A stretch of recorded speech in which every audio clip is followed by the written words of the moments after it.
In a Winter's Tale, and I really meant to have a quiz for you today. I'm sure you're just brokenhearted that I don't. Page 1542, this is Act 2, Scene 3. Got to finish Winter's Tale today so we can start The Tempest. Thank you. It's the end of the semester. My brain is fried. On Thursday, we left off with Paulina going in to talk to Leontes, and she has Hermione's newborn babe with her, okay?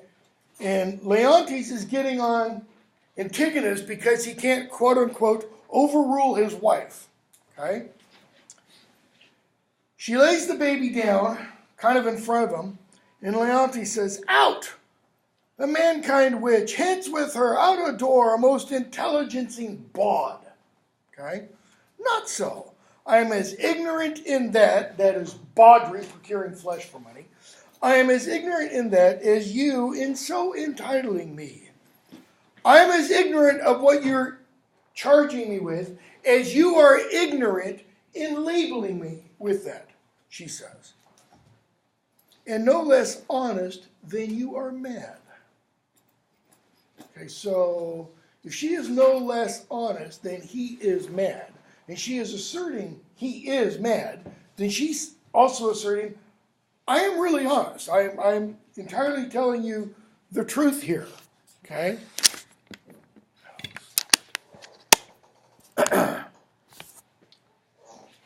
Which is enough, I'll warrant, as this world goes, to pass for honest. Get rid of her, please.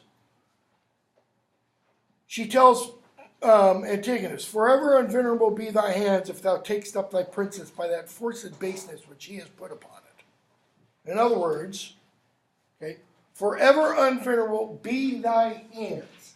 If you move this child, she's kind of saying, may your hands rot off. Okay? So there's some back and forth, and finally Paulina says, lines 83 and following.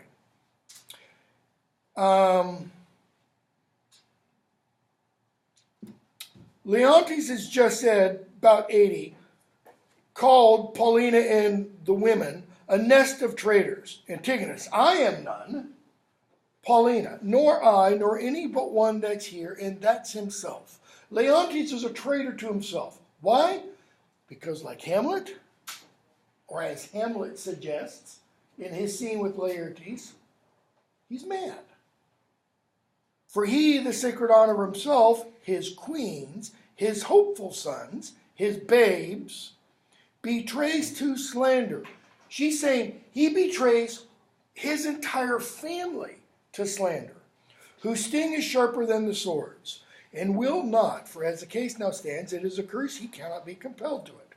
Once remove the root of his opinion, which is rotten as ever ochre stone with sound. So, Leontes says, this is the issue of Polixenes. Hence, with it, together with the dam, commit them to the fire. Now, he's talking probably literal fire. He's also probably talking metaphorical hellfire. Let them both be sent to hell. Paulina, it is yours. And might we lay the old proverb to your charge, so like you 'tis the worse. What does she mean? So like you 'tis the worse. We didn't read Shakespeare sonnets. Next time we teach this course, I'm going to drop some plays. We're going to do the sonnets. Because the same ideas show up. Okay? It's this idea that the child portrays the face of the parent. She's saying, all you have to do is take one look at this baby, and you can see the resemblance. Behold, my lords, although the print be little, the thing printed, the baby, be little, the whole matter and copy of the father, eye, nose, lip, the trick of his frown, his forehead, nay, the valley, that is, the furrows in the forehead, The pretty dimples of his chin and cheek, his smile is very mold, and this baby's a spitting image of his father, her father. And thou, goddess nature, which hast made it so like to him that got it, if thou hast the ordering of the mind too, amongst all colors, no yellow in it, lest she suspect, as he does, her children, not her husband's. Leontes again to Antigonus, do something. Antigonus, hang all the husbands that cannot do that feat. You'll leave yourself hardly one subject. If you hang all the husbands who cannot what? Stay her tongue. Stop your wife's tongue. If you hang all the husbands who can't do that, you'll be the king of, let's go back to Hamlet again, infinite space, bound up in a nutshell with only himself. Okay? I'll have thee burnt. Paulina, I care not. It is an heretic that makes the fire, not she which burns on it. Now, Shakespeare's writing this, 1608 or so, 1608, 1609, according to, one source, 1609 or so.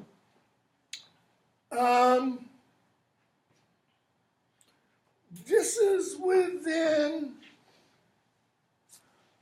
easily living memory of Catholics being burned at the stake under Queen Elizabeth.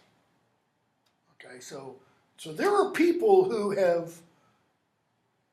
are watching this play being performed, who, when they hear about heretics being burned at the stake, are like, yeah, I remember when old George so-and-so, 20 years back.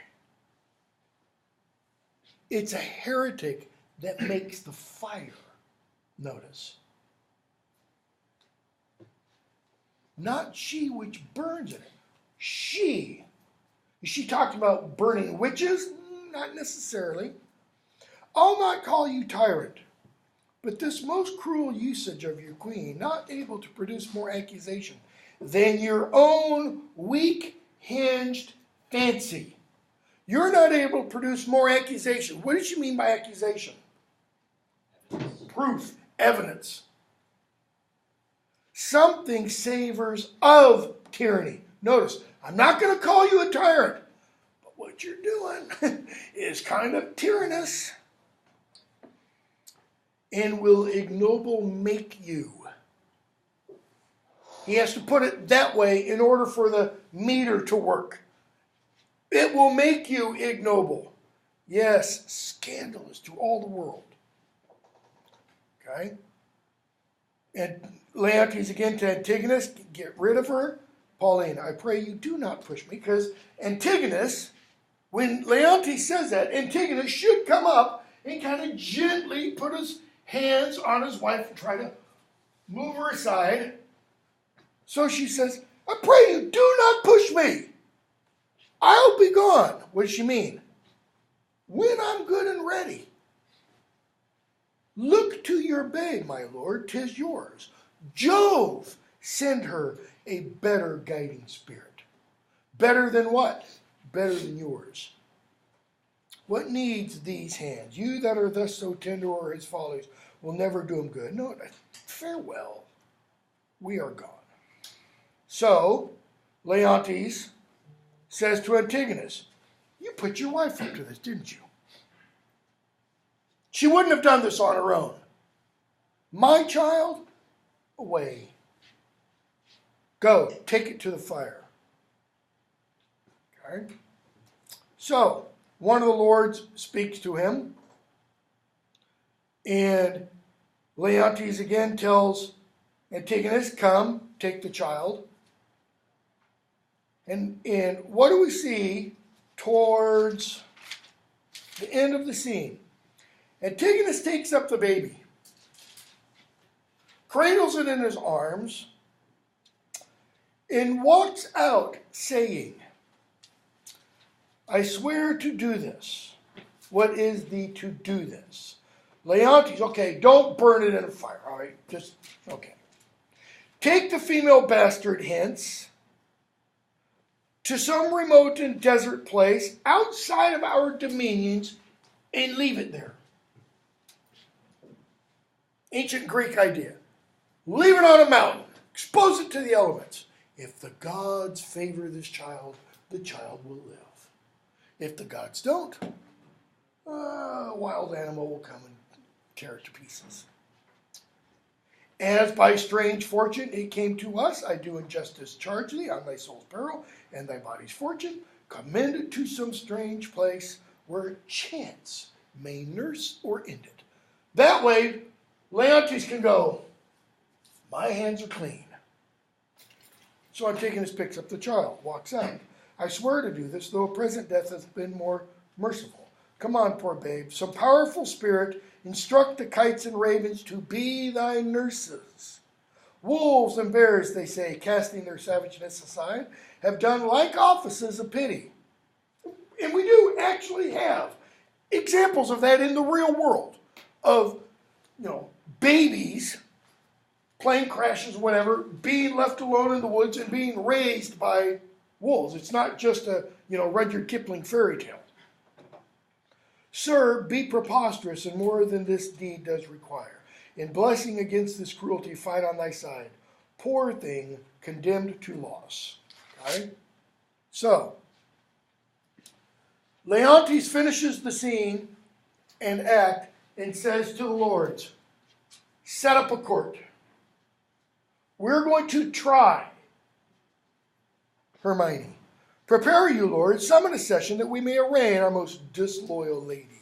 For as she hath been publicly accused, so shall she have a just and open trial. Okay? While she lives, my heart will be a burden to me. So how just and open is this trial going to be? While she lives, she's a burden to my heart. Better do away with her so that my heart is free. Okay? So, Leontes 3:2 opens the session.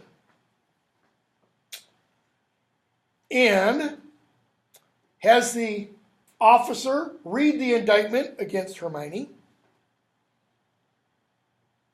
And then Hermione gets her opening statement. Since what I am to say must be but that which contradicts my accusation, and the testimony on my part no other but what comes from myself, it shall scarce boot me to say, not guilty. It shall scarce boot me. What does boot mean? Kick out. Okay, kick out. That's one meaning. It's not the meaning here. The book says a veil. Louder. The book says a veil. A vow. A veil. That's a Remedy. Okay, award. Like booty. Pirates want to get booty. Okay, what does that mean? It's not, sex on shore. It's treasure and such. So she's saying, what other treasure do I have but to say, not guilty? My integrity being counted falsehood shall, as I express it, be so received. But thus, if power is divine,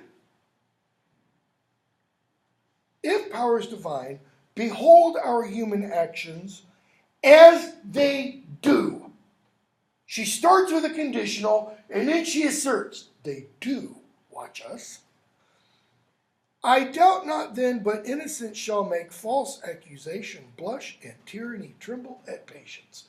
In other words, it might not be right now, but tyranny and false accusation will be humbled.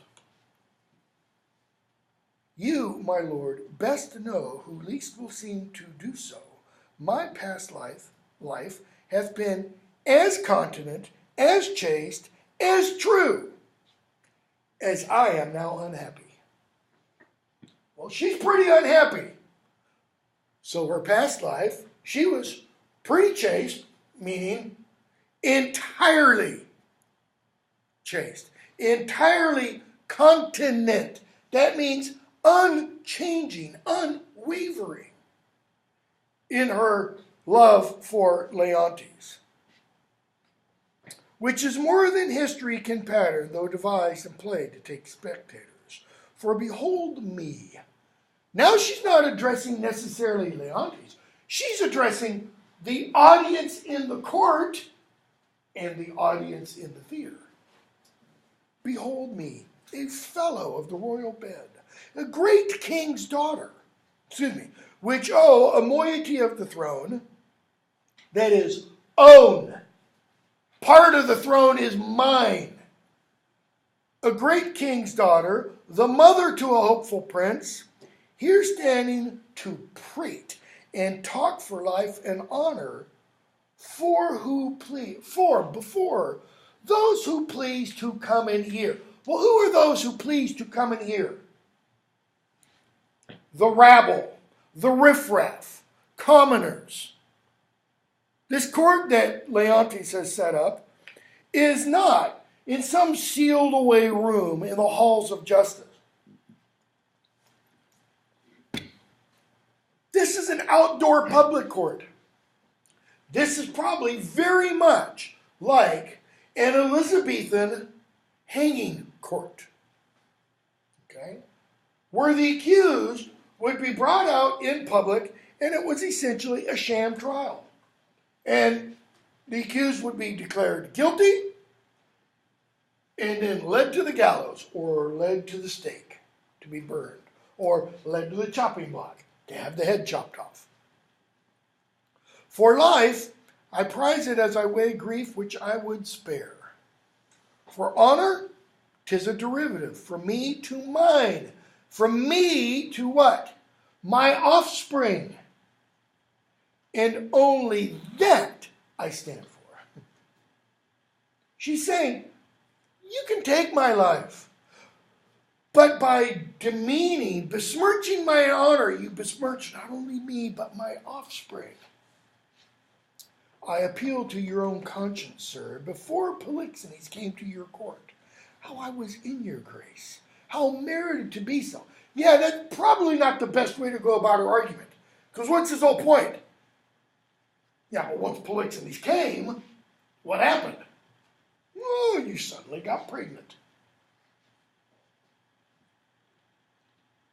Since he came, with what encounter so uncurrent I have strained to appear thus, if one jot beyond the bound of honor, or an act or will that way inclining, hardened be the hearts of all that hear me, and my nearest of kin cry fie upon my grave. Okay? So, he says, you will not own it? Hermione, more than mistress, of which comes to me in name of fault, I must not at all acknowledge. More than mistress. She doesn't mean mistress of Polixenes. More than your mistress. Not unmarried, sexual companion. For Polixenes, with whom I am accused, I do confess, I loved him as an honor he required. What did honor require? How did honor require her to love Polixenes? He's her husband's best friend. He's a king. He's a guest. Hospitality demands certain things be done, not sex. Okay? She is saying, I showed him all the honor and love his office in friendship demanded. It's the same kind of response. I never have posted that King Lear lecture, have I? It's the same kind of response Cordelia gives to King Lear at the opening of the play. When Lear says, I've decided to divide my kingdom. And I'm going to divide it according to which of you three girls loves me the most. Whoever loves me the most gets the biggest part of the kingdom. Goneril says, I love you this much. He says, great, you get this part of the kingdom. Regan says, I love you this much. He says, great, you get this much of the kingdom. Cordelia says, I love you as a daughter ought to love her father. What?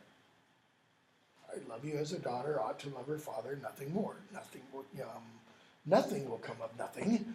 Remend. He wants Cordelia to say she loves him this much. Why? Because he loves her the most, which a father shouldn't do. It's all about Lear's paranoia and narcissism. Okay? So, she says, I loved him as his title friendship deserved. With a love even such, so and no other, you commanded. Which not to have done, I think, had been in me both disobedience and ingratitude to you and toward your friend, whose love had spoke, even since it could speak from an infant, freely that it was yours. Now, for conspiracy, I know not how it tastes, though it be dished for me to try how. All I know of it is that Camillo was an honest man. What did Camillo do? He left with Polixenes. He told Polixenes, Leontes thinks you've slept with his wife, and he wants me to kill you. And Polixenes goes, well, that's not right. Will you leave with me? And he says, yeah, I kind of think I will. And why he left your court, the gods themselves, wotting no more than I, wotting, knowing, are ignorant. You knew of his departure, as you know what you have entertained to do in his absence. You speak a language I do not understand, or I understand not. What does she mean? Your lips move, and I hear blah, blah, blah, blah, blah, blah. My life stands in the level of your dreams, which I'll lay down. Level, flat, not this. Your actions are my dreams. Yeah, that's the problem. He has dreamed up these actions. You had a bastard by Polixenes, and I but dreamed it. As you were past all shame, though they of your fact are so, so past all truth, which to deny concerns more than avails. For as thy brat hath been cast out like to itself, no father owning it, blah, blah, blah, blah, blah. He says, you look for no less than death. And this is when Hermione gets one of the best speeches really in all Shakespeare, I think. I mean, she just both barrels and lets him have it. And if you happen to see this last summer, the woman who did Hermione, I mean, I saw a couple of the rehearsals fairly early on in the summer, and she was really struggling with this. But by the time that the play came around, opening night for this, I mean, she nailed this perfectly. Spare your threats. The bug which you would fright me with, I seek. What's the bug he would fright her with? Death. Death. I seek death, she sang. To me, can life be no commodity? The crown and comfort of my life, your favor. Okay? Your favor isn't a positive. It is restating the crown that is the highest point and comfort of my life. Your favor, your love for me are my reason for existing. What? I do give lost, for I do feel it gone, but know not how it went. That's why she seeks death. If he no longer loves me, I no longer have a reason to go on living. My second joy, in first fruits of my body, from his presence I am barred. Her son, Mamilius. Okay? Second joy. Why? Leontes is first, Mamilius is second, newborn child, if she gets to this, would be third. So, my second joy, and first fruits of my body, from his presence I am barred like one infectious. My third comfort, starred most unluckily, is from my breast the innocent milk in its most innocent mouth, haled out to murder. Haled, hauled out to be murdered. Myself on every post proclaimed a strumpet. She means there are signs, like wanted signs. Wanted for being a whore, Hermione. If you see her, call, With immodest hatred, the childbed privilege denied, which longs to women of all fashion. Lastly, hurried here to this place. Hurried. She's saying, I didn't even get a chance to get cleaned up. In every production I've seen of this, Hermione is hauled into court wearing dirty, stained rags.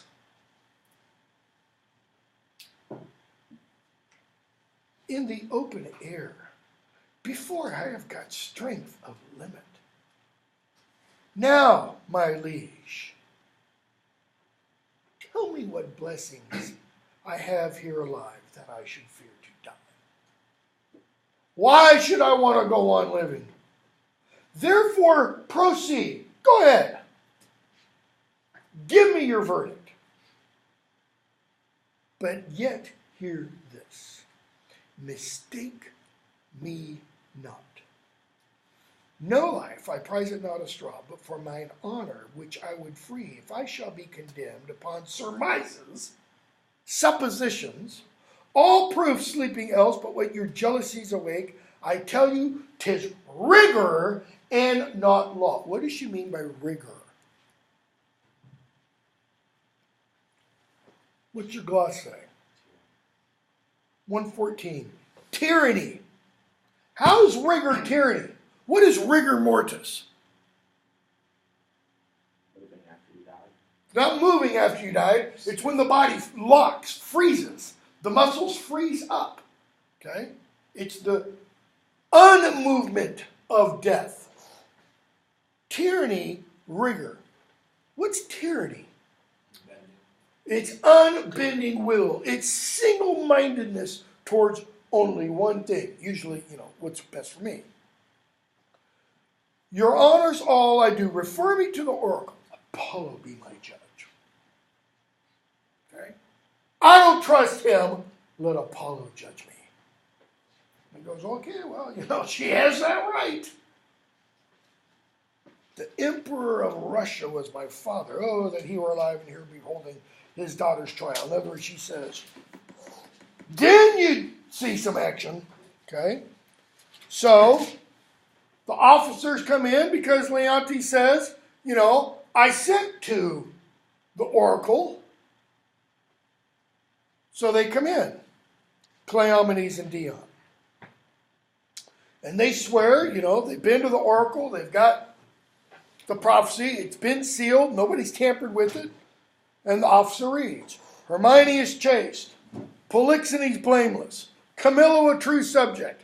Leontes a jealous tyrant. His innocent babe truly begotten. And the king shall live without an heir if that which is lost be not found. Now, this is supposed to be what? The word of the God. This is Apollo's very words. So, the members of the audience, not the play's audience, but the audience of the court, hear all this and they, Apollo said he's a tyrant. She's innocent. Blessed be the great Apollo. Praised. Hast thou read truth? Aye, my lord. There is no truth at all in the oracle. The sessions will proceed. This is mere falsehood. And I like the way they did it last summer at the Nashville Shakespeare Festival. They had Leontes take the oracle, read it, and go and rip it to shreds. There is no truth. Why is there no truth? Because it doesn't fit his will. That is the definition of a tyrant. Okay? So, servant runs in. What word does the servant bring? The prince, your son, with mere conceit and fear of the queen's speed, is gone. The session, the trial, hasn't even concluded in what has already started happening. The dominoes begin to fall. Mamilius is dead. Well, we heard before this, he's been ill. When did he become ill? Shortly after Leontes first accuses Hermione. Okay? Leontes, Halgon, is dead. And notice the change. It's instantaneous. Apollo's angry, and the heavens themselves do strike at my injustice. 2 minutes before, Apollo's a liar, or the messengers are liars. This isn't really Apollo's oracle. Okay? He says, do strike at my injustice. And Hermione faints. Why does she faint? Thank God. He's finally seen the light. Okay, I lost the sun.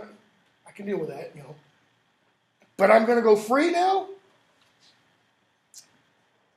How now? He sees Hermione swoon. Paulina, this news is mortal to the queen.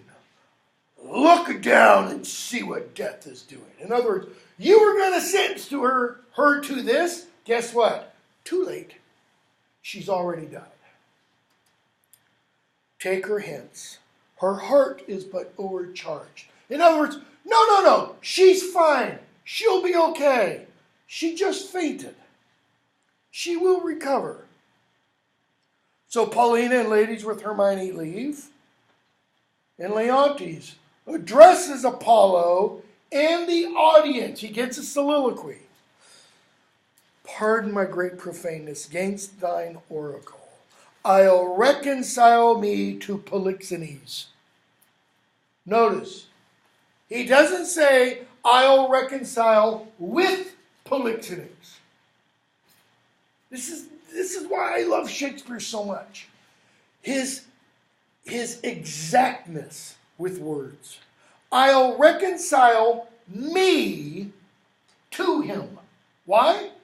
Because Polixenes hasn't done anything that needs reconciling with Leontes. Leontes has done everything that needs reconciling with Polixenes. New woo, my queen.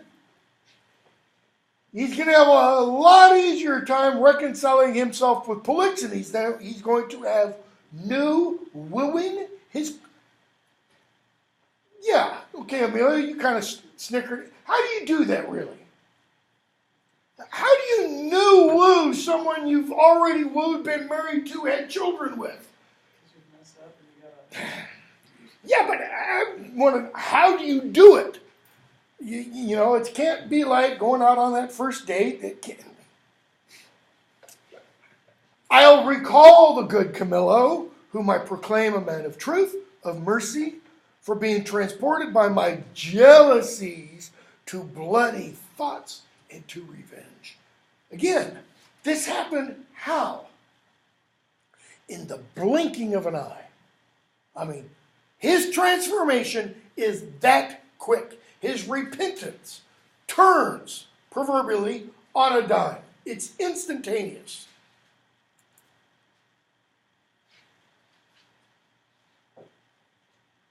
Being transported by my jealousies to bloody thoughts and to revenge, I chose Camillo for the minister to poison my friend Polixenes, which had been done, but that the good mind of Camillo tardied my swift command. Though I with death and with reward did threaten and encourage him, not doing it and being done.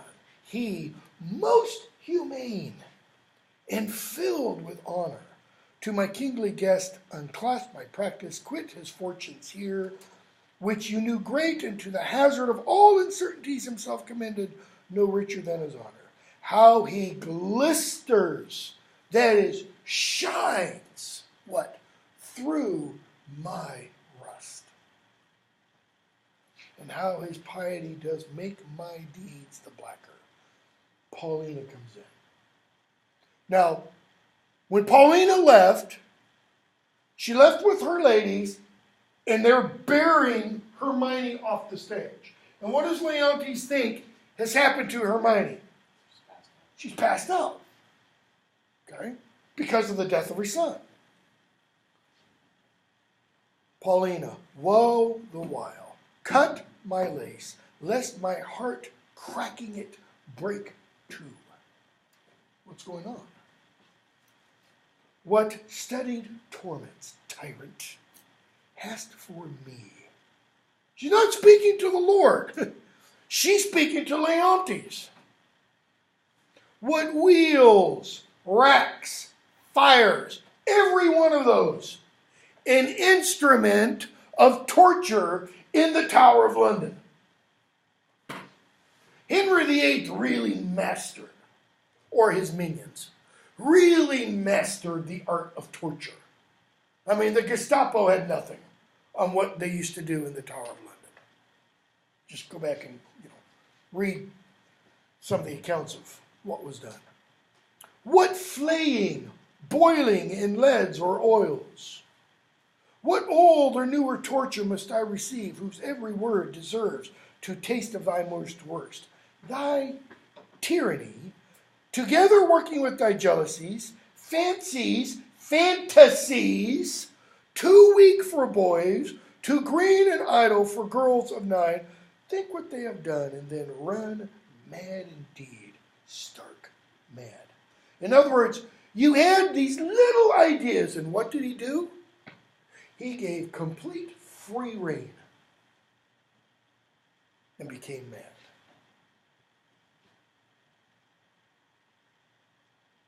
What's the whole import of her speech? The queen, the sweetest, dearest creatures dead, and vengeance for it not dropped down yet.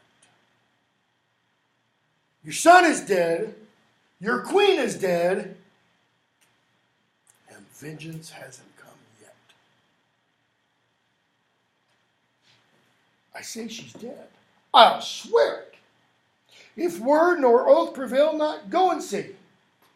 If you can bring tincture or luster in her lip, her eye, heat outwardly or breath within, I'll serve you as I would do the gods.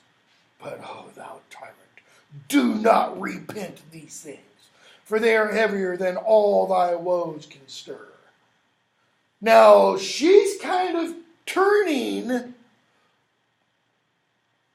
Leontes' soliloquy on its head. She's going, oh, no. You don't get to repent of this. Nope. No one's going to grant you forgiveness. Therefore betake thee to nothing but despair. 1,000 knees, 10,000 years together, naked fasting upon a barren mountain, in still winter and storm perpetual, could not move the gods to look that way thou wert. To look that way thou wert. To restore you to what you were. Repentance, Paulina saying, isn't going to buy you anything. Go on, thou canst not speak too much. What does he mean? Yeah, Keep going. Just pour those, burning coals on my head. I have deserved all tongues to talk to their bitterest.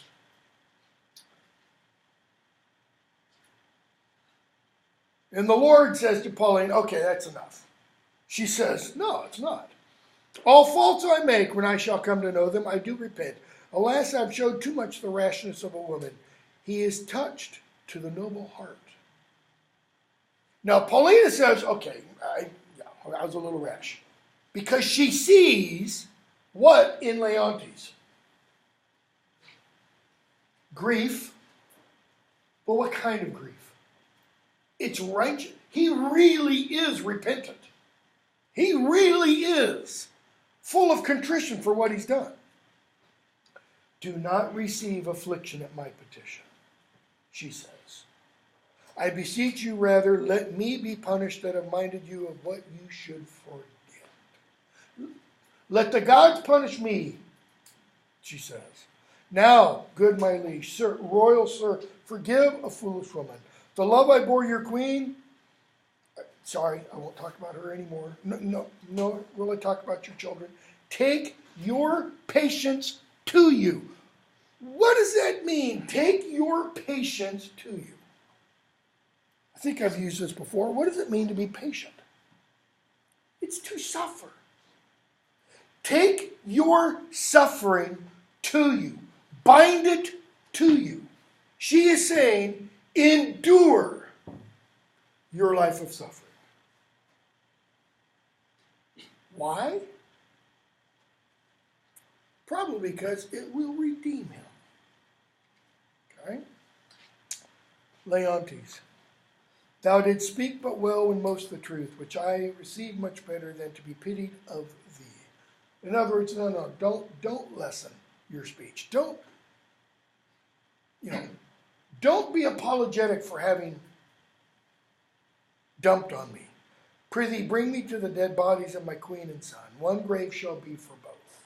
Upon them shall the causes of their death appear. What does he mean? Killed by Leontes.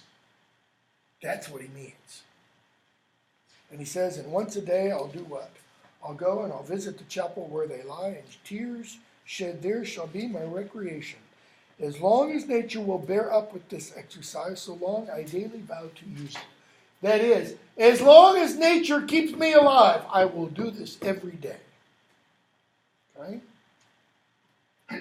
3:3. Enter Antigonus with a babe. Whoa! What has happened? Shifted. We've left.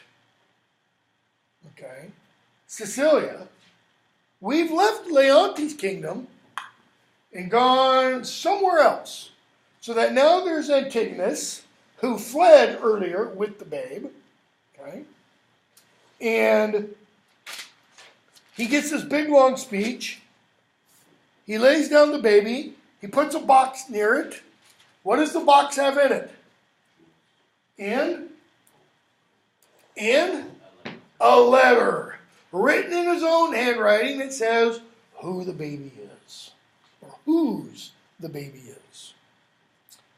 And says, there lie, and there thy character, that is the writing, there these which may have fortune please, lines 46 and following, both breed thee pretty, and still rest thine. Okay? That for thy mother's fault art thus exposed to loss and what may follow, weep I cannot, but my heart bleeds, and most accursed am I to be by oath enjoined to this. Farewell, etc., etc. And we have the most famous stage direction in all of Shakespeare. Exit pursued by a bear. How do you do that on stage, you know? I realize that's where Gable and Greer got the title for that book. Yep. I didn't know that. So, a shepherd comes in. And he has a little speech and, he sees the baby. He talks to the clown, which is his son, etc. 4:1, time enters. What?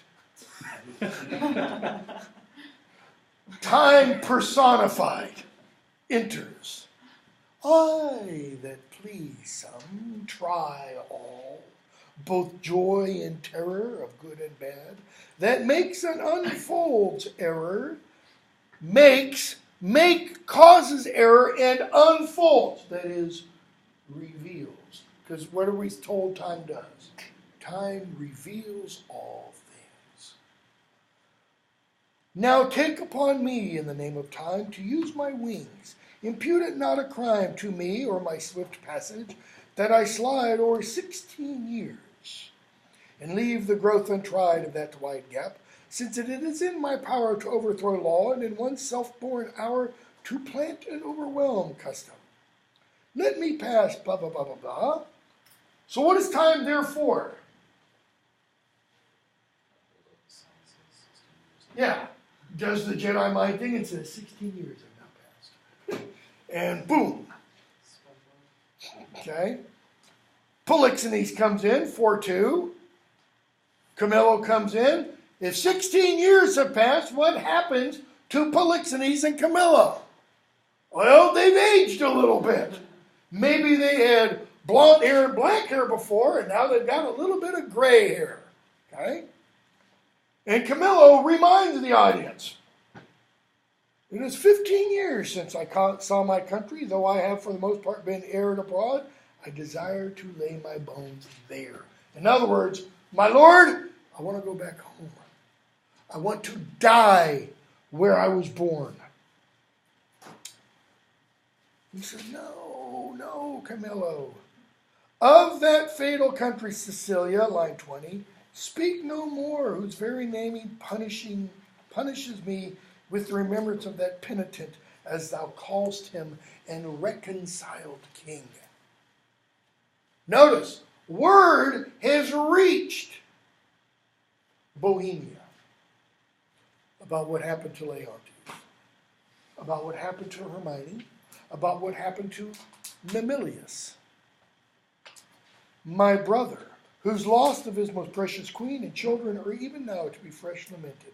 Say to me, when sawest thou the Prince Florizel, my son? What does he mean? He means, when did you last see Florizel, my son? Why? Because he hasn't seen him for a while. He says, 3 days. Okay. I've noticed he's kind of let skip on his princely exercises. He says, yeah, I know. I've noticed that. And I've heard that he is seldom from the house of a most homely shepherd, line 38, and is grown into an unspeakable estate. Polixenes is concerned about the status of his son. Henry IV, how? I mean, there again. Camillo, yeah, I've heard that this man has a daughter of most rare note. Meaning, wow, she a looker. Polixenes, yeah, I heard that too. Why is Polixenes concerned? Because he thinks his son was fallen for a shepherd's daughter. Royalty, country wench.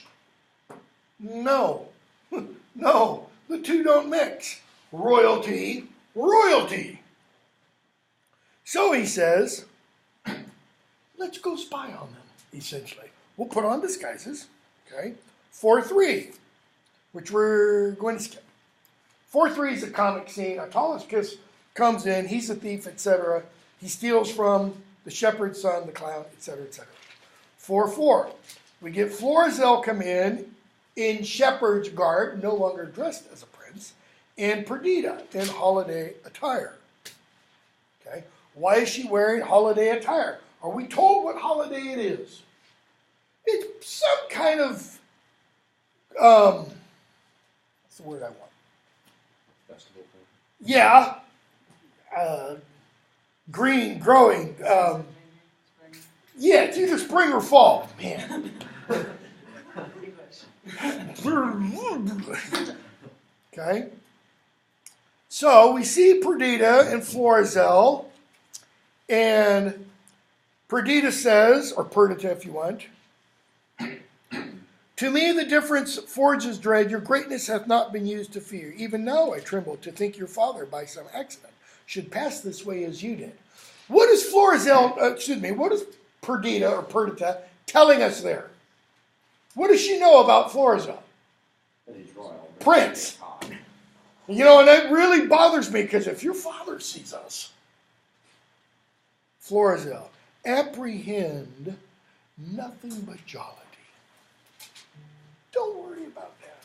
The gods themselves, humbling their deities to love, have taken the shapes of beasts upon them. Now, you could read that and go, wow, because what has he just implied? Oh, I am like a god, and I've taken the shape of a beast. A lowly shepherd boy to love you. Now, if Perdita had gotten like a 36 on the ACT, she might, smack him upside the head for affronting her, etc. So he goes on. Jupiter, for example, became a bull and bellowed. The green Neptune, a ram and bleated. The fire-robed god, golden Apollo, a poor humble swain, as I seem now. So he's just compared himself to Apollo. Usually, classical Greek literature, you do that, and you've got a bullseye on you. I mean, the gods are going to take you down. Especially what Apollo did earlier in life. Yeah, exactly. So what's going to happen? Their transformations were never for a piece of beauty. How's that for objectification, ladies? Never for a piece of beauty. Rarer, nor in a way so chaste, since my desires run not before mine honor, nor my lusts burn hotter than my faith. Notice, he doesn't say, I don't lust for you. He just says, my faith, my honor is greater. They've not slept together. She says, yeah, that's all nice and good. But your resolution cannot hold when 'tis opposed, as it must be, by the power of the king. You can say all these wonderful, pretty words now, but when your father enters the picture, it's going to be, Florizel, heal! Yes, dude. Thou dearest Perdita, with these forced thoughts, I prithee, darken not the mirth of the feast. He's saying, it's okay, baby, don't worry about it. It'll be fine, etc. So, shepherd, clown come in, Polixenes, Camillo disguised. And so the shepherd tells Perdita, welcome our guests, and she does. He speaks nicely to her. Okay. She says, 79, sir, the year growing ancient, it's fall, sorry, it's a harvest time festival. Not yet on summer's death, nor on the birth of trembling winter, the fairest flowers of the season are our carnations, etc., etc. And he says, yet nature is made better by no mean, but nature makes that mean. So over that art, which you say adds to nature, is an art that nature makes. What? Go back. She says, I have heard it said there is an art which in their piedness shares with great creating nature. Okay? We're talking about flowers. He says, okay, say there is. Nature is made better by no mean, but nature makes that mean. Nature is made better by no means, but what nature already makes. How can you improve on nature? You can't. But what must you use? Itself. Things made by nature. That's all he means. You have to take something from nature to improve something else of nature. So, over that art, that artifice, which you say adds to nature, is an art that nature makes. In other words, no one is a creator. Everyone is a sub-creator. They take things already made to make other things. You see, sweet maid, we marry a gentler scion to the wildest stock. Why? And may conceive a bark of baser kind by bud of nobler race. Okay. What were Perdita and Florizel just talking about? The fact that she's lowborn, he's highborn. What did Polixenes just talk about? Taking something nobly born, mixing it with something lowborn. To do what? To elevate the lowborn and to produce something new from those two. This is an art which does mend nature, change it rather. But the art itself is nature. That is, the art of genetic engineering, genetically modified organisms, are still what? Nature. They're still, in that sense, in Shakespeare's sense, natural. Okay? She goes, yep. So make your garden rich in gillivores, and do not call them bastards. Oh no, put the dibble, blah, blah. So they keep talking.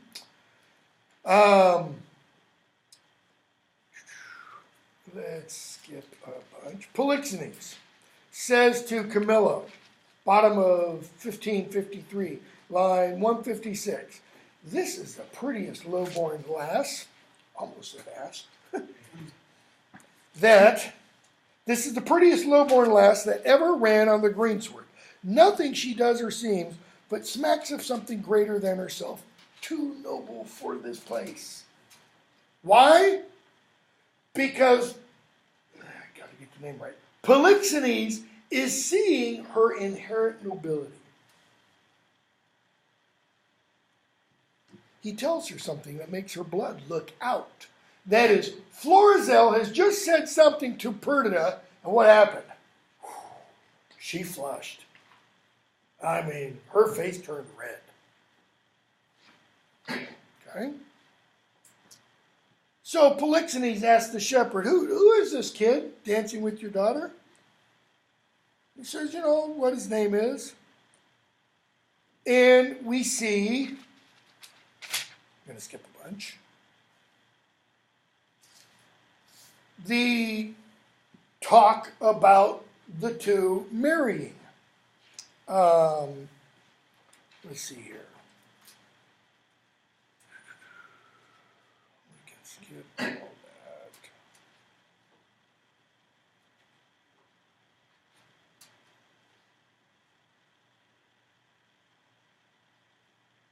The shepherd, 391. Says, come, your hand and daughter yours. Polixenes, hold on. Whoa. Slow down there, cowboy. Why? Because he wants to address Florizel. Have you a father? I have, but what of him? Ouch. Yes, I do. Who cares about him? Knows he of this? He neither does nor shall.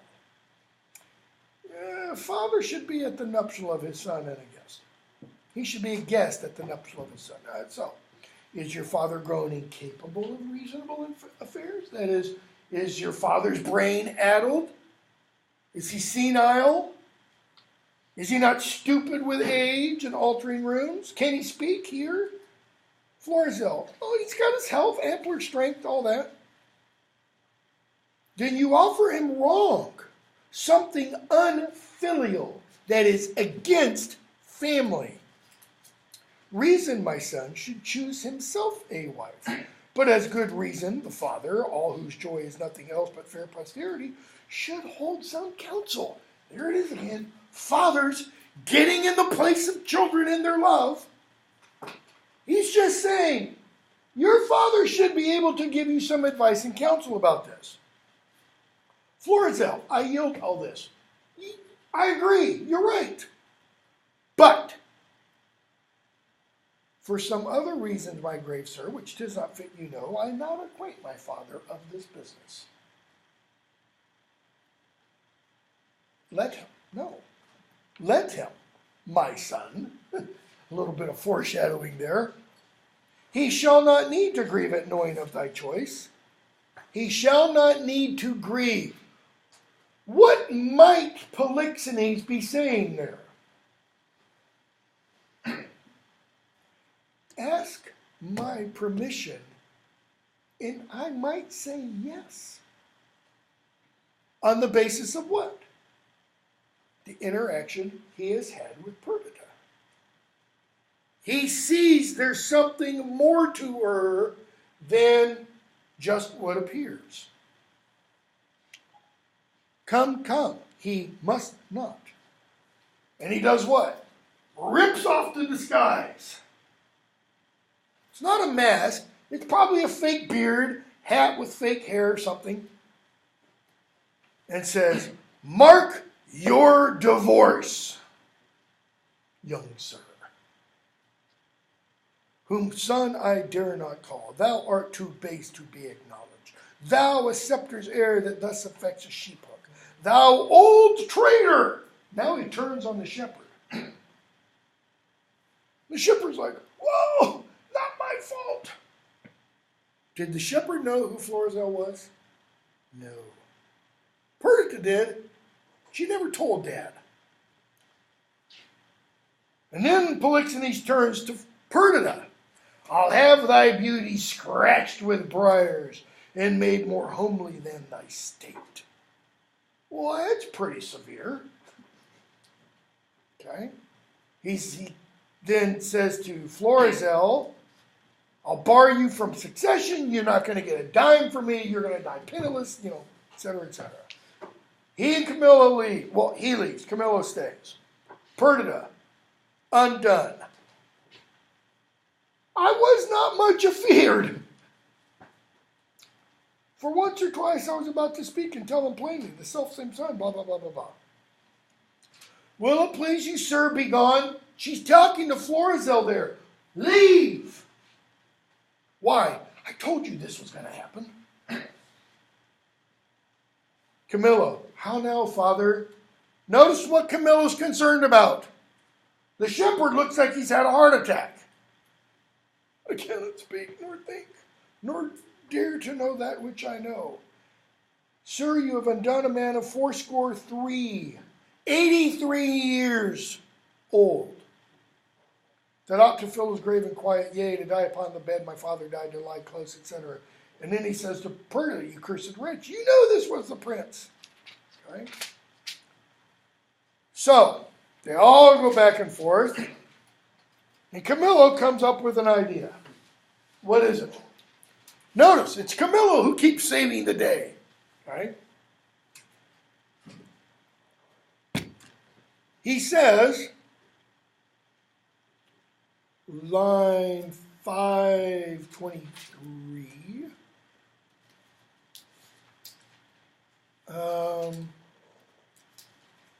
Yeah. This is after his little aside where he kind of gives an inkling to the audience what he's thinking. So 523. Well, my lord, if you may please to think I love the king and through him what's nearest to him, which is you, embrace but my direction if your more ponderous and settled project may suffer alteration. Your more ponderous and settled project, what's that? Marrying Perdita. On mine honor, I'll point you where you shall have such receiving as shall become your highness, where you may enjoy your mistress.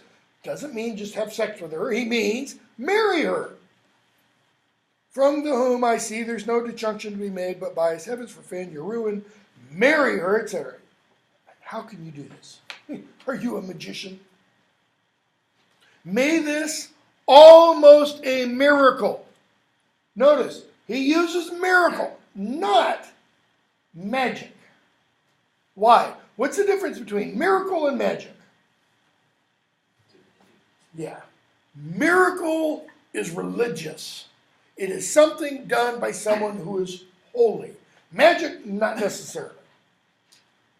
Okay? So, Camillo says, all right, listen up. Here's what's going to happen. Go to Sicilia. There present yourself and your fair princess. Does Camillo know she is a princess? No, he doesn't. Pretend she is. For so I see she must be. He doesn't know that she is, but everything about her says, princess, princess, princess. Go to Leontes.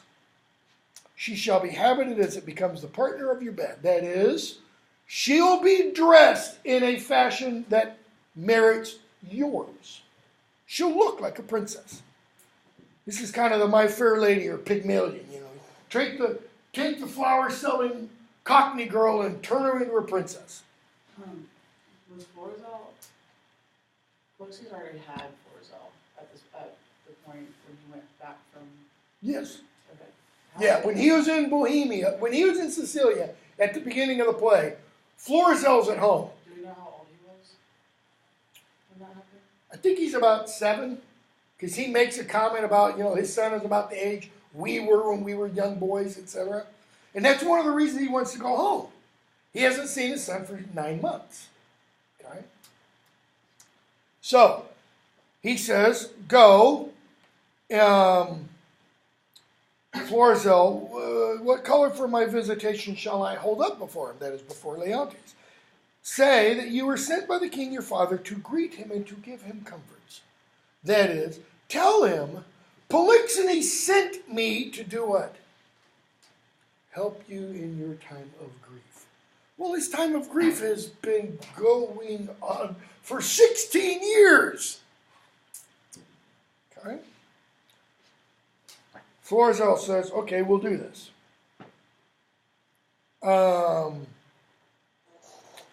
Let's see here.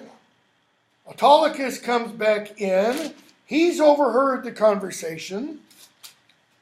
And we're going to skip a bunch between Camillo and Autolycus and the shepherds and such. Okay? But what does Autolycus say tell the shepherd? He says, your son and daughter are getting ready to leave. The king's going to follow. I can do what? I can present you and I can kind of help resolve the problems that you're having with the king. Okay? Also, is this the longest scene in Shakespeare's plays? Yeah, wondering that too. 'Cause this one's longer than even the Hamlet scene. 850 lines. I can't answer. I don't know. So it's longer than the longest one in Hamlet. Yeah, it's almost 850 lines. So 5-1. Leontes comes in with Cleomenes, Dion, etc., Paulina. And Cleomenes says, Sir, you have done enough and have performed a saint-like sorrow. No fault could you make which you have not redeemed. Indeed, paid down more penitence than done trespass. At the last, do as the heavens have done. Forget your evil. With them, forgive yourself. Okay? Now, Cleomenes is giving Leontes traditional, good, quote-unquote, Christian advice. You've got to forget what you've done in the past. You have to turn and look forward. I mean, in both the Catholic and Orthodox churches, you confess your sin and then what? You forget about it. Why? It's absolved. It's gone. He's saying, you've absolved yourself through your actions, Leontes. Whilst I remember her and her virtues, I cannot forget my blemishes in them. That is, her virtue and herself are spotless. And what spots that are there are my blemishes. And so still think of the wrong I did myself, which was so much that errorless it hath made my kingdom, and destroyed the sweetest companion that ever man bred his hopes out of. True? Am I lying here? Paulina, true. Yep, yeah, that's right. Okay. The Lords are trying to get Leontes to wed again. He's like, Paulina, there is none worthy, respecting her that's gone. Besides, the gods will have fulfilled their secret purposes. For has not the divine Apollo said, is it not the tenor of the oracle, that King Leontes shall not have an heir till his lost child be found? The Lords want him to marry for what purpose? Have an heir, succession is guaranteed. The kingdom will be safe. Paulina says, no. Apollo said, you will have an heir when? When the heir is found. With that it shall, is all as monstrous to our human reason as my Antigonus to break his grave and come again to me, who on my life did perish with the infant. She's saying, well, how's that going to happen? The lost child will be resurrected. Why? Because I think the child died with my husband. 'Tis your counsel to the Lords, my Lord should to the heavens be contrary, oppose their wills. Yeah, what happened last time he did that? Mamilius died and Hermione died. Or so we've been led to think. Okay? Leontes, line 69. I'll have no wife, Paulina. Will you swear never to marry but by my leave? That is, except for the person I say you should marry? Never. Witness. They witness it. Right? She goes, all right, my lord. If my lord will marry, if you will, sir, no remedy but you will, give me the office to choose you a queen. He says, okay, whatever. And a gentleman comes in and talks about Polixenes' son has arrived with the most beautiful piece of earth that lived. Hamlet, earth, mud, clay. Paulina, come on. Women will love her that she is a woman more worth than any man. Men, that she is the rarest of all women. Why does Paulina not like this language? She's offended by it. Well, it's because that's what people used to say about Hermione.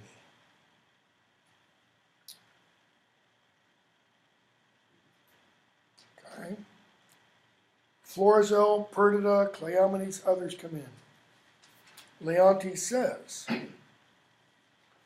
to Florizel, your mother was most true to wedlock, prince, for she did print your foil father off conceiving you. In other words, you are a dead ringer for your father at that age. Were I but 21, your father's image is so hit in you, his very heir, that I should call you brother. You're exactly like he was at that age. Okay? So Florizel lies through his teeth and says, yes, my father sent me here, etc. Okay? 116:8. The blessed gods purge all infection from our air whilst you do climate here. You have a holy father, a graceful gentleman, against whose person so sacred as it is, I have done sin, for which the heavens, taking angry note, have left me issueless. Your father is blessed as he from heaven merits it, with you worthy. Notice, I, who offended the heavens, am left issueless. Your father pleased the heavens, not only has a beautiful son, but now a beautiful daughter-in-law. Okay?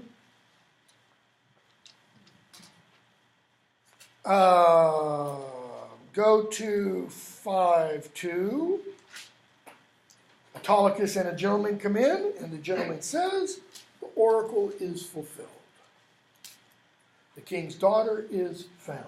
Notice, we don't see on the stage the king introduced to Perdita as his daughter. That is, we don't see the box, the fardel, opened up, the letter by Antigonus, and the things that identify Perdita as the daughter of Hermione.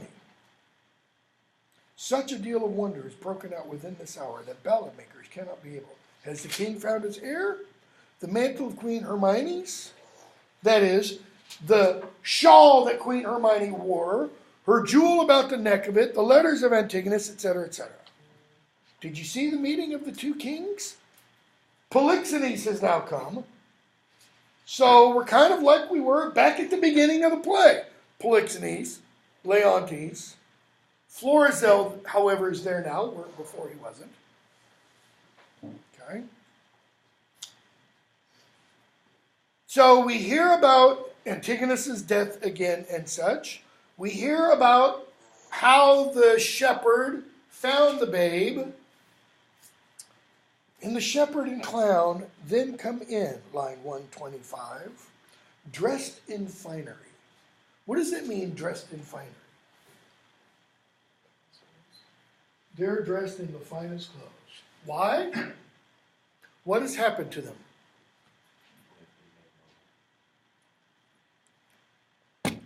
They've been made noble. Yes and no. They've been made, never a marker here, gentlemen. In, when was it? 1598, 1599? I don't remember the exact year. Might have been real early 16. No, it was when he's still alive. It's in the 1590s. Shakespeare purchased for his father a coat of arms. By purchasing his father a coat of arms, he elevated his father to the rank of gentleman. By elevating his father to the rank of gentleman, that means, if I remember correctly, that means Shakespeare is also elevated to the rank of gentleman. See, his father did not have that rank before, even though he was mayor of Stratford for a while. He was also a shoemaker and wool trader, okay? Not necessarily upper crust living. So it's kind of interesting here because this could be a little bit of autobiographical stuff. Because the shepherd and his son, what's his son called again? What's his name? Clown. Clown usually means fool. But not like King Lear's fool, who's a wise fool. This is just, dummy. Okay? And so they come in and they meet Autolycus, and they're not really putting Autolycus down, but they're kind of saying, we are what we are now. Why? Because of you. And we hear the clown, the son, say, "You are well met, sir. You denied to fight with me this other day because I was no gentleman born. See you these clothes, see you them not and think me still no gentleman born. You had best say these robes are not gentleman born. Give me the light do." Why? Because he is gentleman born, and he says, "I've been gentleman born these 4 hours." How can you be gentleman born 4 hours? Shakespeare's punning on the idea that gentlemen are born. It's hereditary, okay? Rather than it's predicated on actions. So, 5:3. But what else are we being shown there? Well, what happened to Perdita, the lowly flower girl? She's elevated. She's elevated because she is gentlemanly born by birth, because she's royalty. This is Shakespeare's way, very subtly, of kind of leveling out the class distinctions. Now, if you're one of Shakespeare's original audience, who's going to love seeing this happen to the shepherd and clown? The groundlings standing in the pit. But probably the people who paid a few farthings sitting up in the second and third galleries, looking down their noses at them, literally, looking down their noses at them. Okay? So Paulina comes in, and we find out Perdita is a spitting image of her mother. We also find out Paulina has had a statue made of Hermione. And the statue's relatively fresh. The paint is new done. She says, don't touch it, etc., etc. So, Perdita wants to see what her mother looked like. And she goes, line 43 or so. "Dear Queen, that ended when I but began. Give me that hand of yours to kiss." And Paulina's like, no, don't. You'll mess up the paint. Camillo, man, it looks real. Paulina, "Indeed, my lord, if I had thought the sight of my poor image would thus have wrought you for the stone, I wouldn't have shown it." Leontes, "Do not draw the curtain," because Paulina starts to cover it up. He goes, no, let me keep looking at it. No, it's troubling you. Let be. Would I were dead, but that methinks me already. Where was he that did make it? And she talks about the guy who made it. And he says, look at her. The fixture of her eye has motion in it. In other words, eyes moved. She says, it's affecting your fancy. I'll close the curtain. Sweet Paulina, make me to think so 20 years together. No settled senses of the world can match the pleasure of that madness. She said, I'm sorry I've stirred you. But I could have flicked you farther. In other words, if you think you're trouble now, I could really make you do. He says, do. Shall I draw? No, don't draw the curtain. Not for 20 years. Okay, she says, all right. then one of two things needs to happen. Either quit the chapel, leave, or get ready for more amazement. If you can behold it, I'll make the statue move indeed, descend, and take you by the hand.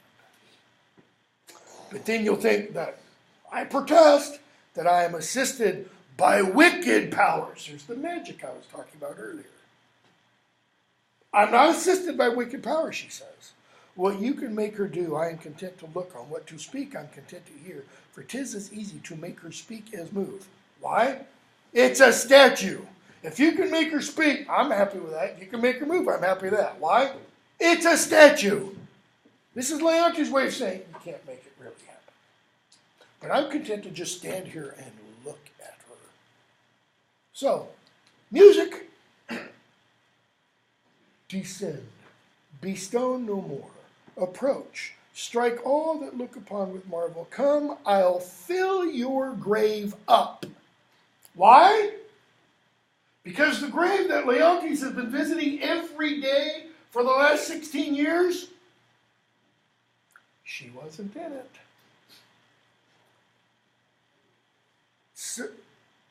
Nay, come away. Bequeath to death your numbness, for from him dear life redeems you. You perceive she stirs, and Hermione comes down the stairs. Start not, that is, everybody backs away. They're thinking, oh my God. Her action shall be holy, as you hear my spell is lawful. And she's not, I call up Hecate and Hecate. Do not shun her until you see her die again, for then you kill her double. Nay, present your hand. When she was young, you wooed her. When she was like 16, you did what? You reached your hand out to her. Do it again. Now in age, is she become the suitor? Why? Because it's like she is moving towards him. And he's backed away. She's telling Leontes, go to her. If this be magic, let it be an art lawful as eating. She embraces him. She hangs about his neck. If she pertain her life, let her speak too. Aye, and make it manifest where she has lived. In other words, where's she been? Paulina, that she is living, were it but told you, you should be hooted at like an old tale. In other words, you think it's a fairy tale. You think it's a winter's tale, which Mammalia says are all sad. But it appears she lives, though yet she speak not. Turn, good lady, our Perdita is found. You gods, look down, and from your sacred vials pour your graces upon my daughter's head. Tell me, mine own, where hast thou been preserved? Where lived? And you can imagine Perdita goes, yeah, you too. Tell me, 'tis time enough for that, lest they desire upon this push to trouble your joys with like relation. Go together, you precious winners all. Who's the only one, so to speak, who hasn't won in the entire play, other than Autolycus? Mamilius. Okay, Mamilius dies, right? Tragedy. Who else? Paulina. Where's your husband? Eaten by a bear. Go together, you precious winners all, your exultation partake to everyone. I, an old turtle, will wing me to some withered bough, and there my mate, that's never to be found again, lament till I am. She doesn't mean turtle reptile, she means turtle dove. I will go off to the woods and what? Sing a song of lament for my lost husband. Peace, Paulina. Thou shouldst the husband take by my consent, as I by thine a wife. This is a match and made between vows. Thou hast found mine, you found my wife. How? I don't know. You're going to get a new husband. Who? Camillo. Why? Because Camillo has been honorable throughout, as Paulina has, as Antigonus was. Right? Okay, we'll stop there since it's 9:25. So, The Tempest for